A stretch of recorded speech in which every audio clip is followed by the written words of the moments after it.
मोहब्बत गोलियों से बो रहे हो, वतन का चेहरा खून से धो रहे हो।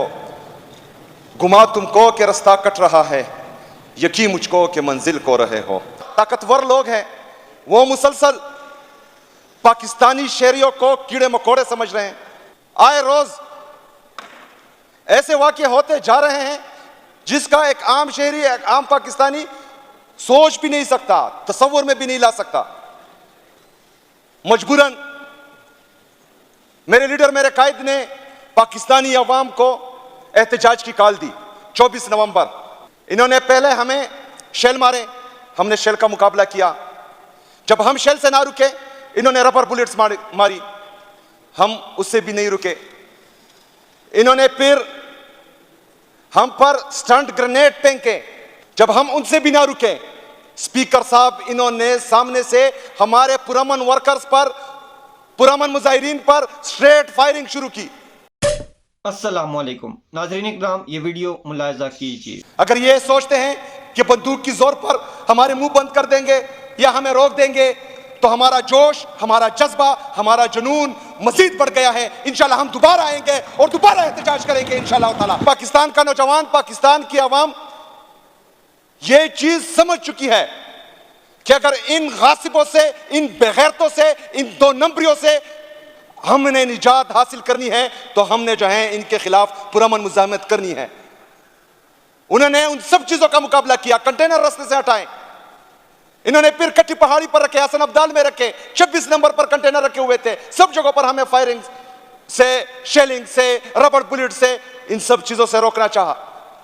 लेकिन पाकिस्तान तहरीक इंसाफ का वर्कर नहीं रुका, क्योंकि मेरे लीडर, मेरे कायद ने कहा था कि डी चौक पर हमने पुरअमन एहतजाज करना है। तो हम गए, हम पहुंचे डी चौक पर, हम पुरअमन तरीके से वहां पर बैठे। जनाब स्पीकर, डी चौक के कंटेनर जिस तरह हमने हटाए, हम वहां पर बैठे तो मुझसे कुछ फासले आगे एक स्नाइपर शॉट आता है और हमारे एक वर्कर को यहां सर में गोली लगती है। उसको हम उठाते हैं, गाड़ी में लेके जाते हैं हॉस्पिटल। कुछ सेकंड बाद, 10 या 15 सेकंड बाद दूसरे हमारे वर्कर को गोली लगती है, यहां पर माथे पर गोली लगती है। स्पीकर साहब, क्या कसूर था उनका? किसको मार रहे थे? ये कौन थे? वो क्या मुजाहिरीन पाकिस्तानी नहीं थे, या फिर गोली चलाने वाले यहूदियों की औलाद थे? दोनों पाकिस्तानी थे। लेकिन इतना बुग़्ज़ क्यों, इतनी अना क्यों, इतनी नफरत क्यों? किस चीज के लिए वो जा रहे थे? मुजाहिरीन वहां अपने हकूक के लिए, उनके मुतालबात क्या थे कि हमारे जो नाहक कैदी हैं उनको रिहाई, हमारे लीडर, हमारे कायद को जाली केसेस में 1.5 साल से कैदोबंद में रखा गया है, उसकी आजादी, वो भी आईनी और कानूनी दायरेकार में रहकर। गलत डिमांड नहीं थी। दूसरा मुतालबा क्या था? मैंडेट की वापसी। 8 फरवरी को जो इन्होंने पाकिस्तानी अवाम के मैंडेट पर डाका डाला था, उस मैंडेट की वापसी। तीसरा मुतालबा कि आजाद अदलिया की बहाली। स्पीकर साहब, मैं फ्लोर ऑफ द हाउस अपनी अपोजिशन से, आपसे, यहां के हर एक मेंबर से यह पूछता हूं कि इन मुतालबात में नाजायज मुतालबा मुझे बता दे, कौन सा नाजायज मुतालबा हम कर रहे थे? लेकिन ये जो इस रियासत पर काबिज दहशतगर्द हैं, ये आदमखोर बन चुके हैं। इन्होंने लाल मस्जिद किया, इन्होंने सानिया मॉडल टाउन किया, इनकी तारीख बड़ी पड़ी है। ये खून के प्यासे हो चुके हैं। जब तक ये अपनी आवाम का खून ना चूसे, इनको चैन नहीं आता। बेगैरत बन गए। क्यों? क्योंकि ये अपने आप को आईन और कानून से बालातर समझ रहे हैं।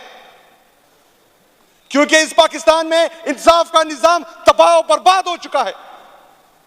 जो जितना ताकतवर है, उसकी जो मर्जी है वो पाकिस्तान में करे, कोई पूछने वाला ही नहीं। जनाब स्पीकर, इसके बाद रात के 8:15 हम डी चौक में मौजूद थे।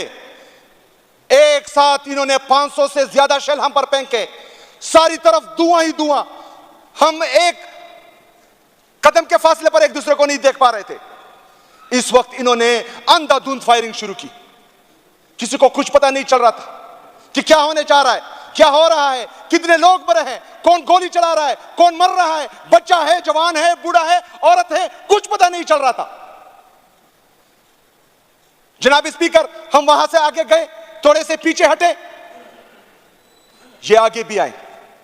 हमारा जो मरकजी कंटेनर था उसको इन्होंने आग लगा दी। ऊपर जो बिल्डिंग्स में इन्होंने स्नाइपर वाले बिठाए हुए थे वो सीधी गोलियां चला रहे थे हमारे कारकुनों पर। इनका इरादा हमें रोकना नहीं था, इनका इरादा हमें डराना नहीं था। अगर इनका ये इरादा होता कि हम डर जाए, अगर ये इनका इरादा होता कि हम रुक जाएं, ये माथे पर गोली नहीं चलाते, ये पांव में गोली चलाते। ये बेगैरत जो हुक्मरान बैठे हुए हैं, बेगैरत जो गाली मुझे मुंह में आ रही है, मैं कह नहीं सकता क्योंकि फ्लोर ऑफ द हाउस, लेकिन इन बेगैरत जो इस कत्ले आम के बाद टीवी पर आकर बकवास कर रहे थे कि हम भागे, बगैर तो हमने सारी गोलियां माथे पर खाई हैं और सीने पे खाई हैं। जो भागता है वो पीठ पर गोलियां खाता है। हम डटे रहे वहां पर अपने कायद के हुक्म पर, अपने हकूक के लिए, पाकिस्तान में हकीकी आजादी के लिए, आईन और कानून की बालादस्ती के लिए हम वहां खड़े रहे। हम भागे नहीं क्योंकि गोलियां हमने सीनों पर खाई है। जनाब स्पीकर, जब हम पीछे हटे इन्होंने वो जगह कब्जे में ले ली। हमें अपने जो शहीद हैं उनका पता नहीं चला, हमारे जो जख्मी हैं उनका हमें पता इसलिए नहीं चला क्योंकि ये आदमखोर वहां पर खड़े हो गए। और उसके बाद रात के 11:15 बजे से लेकर 12:30 बजे तक इन्होंने दूसरा ऑपरेशन किया जिसमें इनका इरादा था कि हमारे वजीर आला खैबर पख्तूनख्वा और हमारे कायद, हमारे लीडर जनाब इमरान खान साहब की एहलिया बुशरा बीबी को ये जान से मारना चाहते थे। इन्होंने दोबारा वही किया, दोबारा आंसू गैस फेंके, दोबारा धुआं ही धुआं था, दोबारा इन्होंने क्रैक डाउन किया और सीधी फायरिंग शुरू की। वहां पर हमारी जितनी गाड़ियां थी सबके सब तोड़ दी। इस दौरान हमारे कारकुन डिस्पर्स हुए, गलियों में चुप गए क्योंकि आदमखोर आ रहे थे। जनाब स्पीकर, ये गलियों में गए, गलियों में हमारे कारकुनों को इन्होंने मारा। इनका इरादा हमें रोकना नहीं था, इनका इरादा हमें मारना था, मासूम शेरियों को मारना था, पुरअमन मुजाहिरीन को मारना था। हमें मार दिया, शहीद कर दिया, जख्मी कर दिया।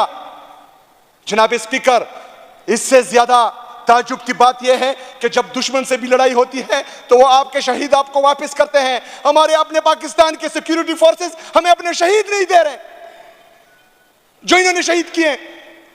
अगर कोई अपना बेटा या भाई या बाप जो इन्होंने शहीद किया वो मांगने चले जाए, ये उनसे एफिडेविट लिखते हैं कि आप लोगों ने ये नहीं बोलना कि ये जो है पाकिस्तान तहरीक इंसाफ के एहतजाज में शहीद हुआ है। वो बेचारे क्या करें, उन्होंने तो एफिडेविट देना है क्योंकि उन्होंने तमाम लवाजमात पूरी करनी है, उनका कफन और दफन करना है, जनाजा पढ़ना है, खून का रिश्ता होता है, उन्होंने वो एफिडेविट दे देते हैं। कई लोगों के साथ इन्होंने परसों से यही काम किया है। जनाब स्पीकर, हम मुसलसल पाकिस्तान में आईन और कानून की बालादस्ती के लिए जदोजहद कर रहे हैं। हम उस दिन भी निकले 26 और 27 की दरमियानी शब हमारे साथ ये जुल्म और ये ज्यादती हुई। हमने अपना काम कर दिया, हमने शहादतें दे दी, हमने इस मुल्क की खातिर, इस कौम की खातिर पाकिस्तान तहरीक इंसाफ के वर्कर ने शहादतें दे दी। लेकिन इसके बाद ये सिर्फ मेरा पाकिस्तान नहीं है, ये सिर्फ पाकिस्तान तहरीक इंसाफ के वर्कर का पाकिस्तान नहीं है। यहां पाकिस्तान में 24-25 करोड़ पाकिस्तानी बसते हैं, उसमें मुख्तलिफ मकतबा फिक्र के लोग रहते हैं। अगर फर्ज करें मुझे शहीद किया जाता है या जख्मी किया जाता है और मैं अस्पताल जाता हूं तो डॉक्टर का यह फर्ज बनता है कि वो अपनी ड्यूटी सर अंजाम दे और पूरी दुनिया को बताए कि इन्होंने उस रात क्या किया है। अगर फर्ज करें मैं इस कौम के लिए, इस मुल्क के लिए कुर्बानी दे रहा हूं तो हमारे जजेस का यह फर्ज बनता है कि वो ये पाकिस्तान में आईन और कानून की बालादस्ती लाए, हमें इंसाफ दें, हमारे साथ जो जुल्म हुआ है उसका पूछे। इंशाल्लाह हम पूरी उम्मीद हैं। नाज़रीन इकराम, ये वीडियो तो आपने देख ली। नाज़रीन, वक्त गुजरते के साथ साथ जो है कुछ ऐसी वीडियोस मंजर आम पर आ रही हैं कि उन्हें देख कर दिल दहल जाता है। नाज़रीन, मरीज जो है अस्पतालों में फंसियों पर हैं, उनको बुलेट इंजरीज हैं लेकिन उन्हें बेड तक नहीं मिल रहा। इतनी ज़्यादा ज़ख्मियों की तादाद है और जो शहीद हुए उनकी तादाद भी अभी तक एग्जैक्ट पार्टी पता ना लगा सकी। नाज़रीन, ऐसी ऐसी वीडियो हैं। इस एक वीडियो थी जिसमें बंदा वीडियो बना रहा है और वीडियो के दौरान उसको आके बुलेट लगती है और वो कहता है जी मुझे बुलेट लग गई है। नाज़रीन कुछ जगह पर गाड़ियाँ भी जलाई गई हैं। बहुत सारी ऐसी वीडियोज़ हैं जो देख नहीं सकता बंदा। नाज़रीन इस बारे में आप क्या राय रखते हैं कि क्या इसकी तहकीकात होनी चाहिए और मुजरिमों को सज़ा मिलनी चाहिए या नहीं? इस बारे में आप क्या राय रखते हैं और ये हमला किसने किया? आपकी राय में कौन हो सकता है? अपनी राय का इज़हार कमेंट्स में कीजिए। मुझे दें इजाज़त, अगली वीडियो में आपसे मिलेंगे, तब तक के लिए अल्लाह हाफ़िज़।